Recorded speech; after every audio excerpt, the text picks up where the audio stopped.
আজকে বানিয়েছি ভেজিটেবলস দিয়ে একটা মজার জিনিস, ভেজিটেবল অমলেট, ডিম ছাড়াই অমলেট।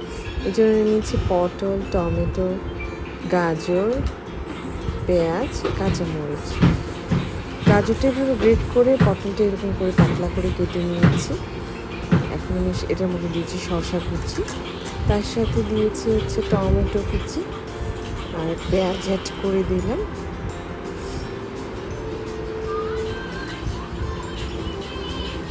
কাঁচামরিচ দিয়ে দিলাম। তারপরে এটা ভালো করে মিশিয়ে নিব। এই পর্যায়ে লবণ দিয়ে দিলাম। লবণ দিয়ে ভালো করে মেখে নিতে হবে। যত ভালো করে মাখবো তো খেতে অনেক বেশি টেস্টি হবে।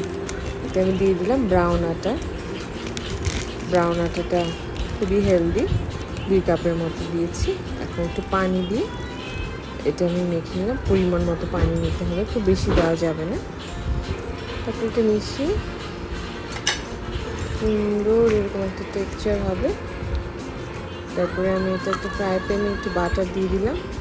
এর মধ্যে আমি এই বানানো মিক্সচারটা দিয়ে দিলাম। এভাবে রুটির মতো করে দিয়ে আমি ঢেকে দিচ্ছি।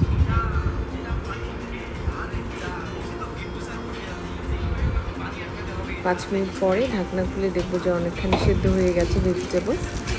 তো আমি এটা একবার উল্টে দিব।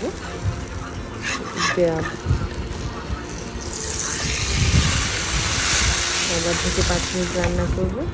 হয়ে গেল মজাদার আমার ভেজিটেবল অমলেট ডিম ছাড়াই।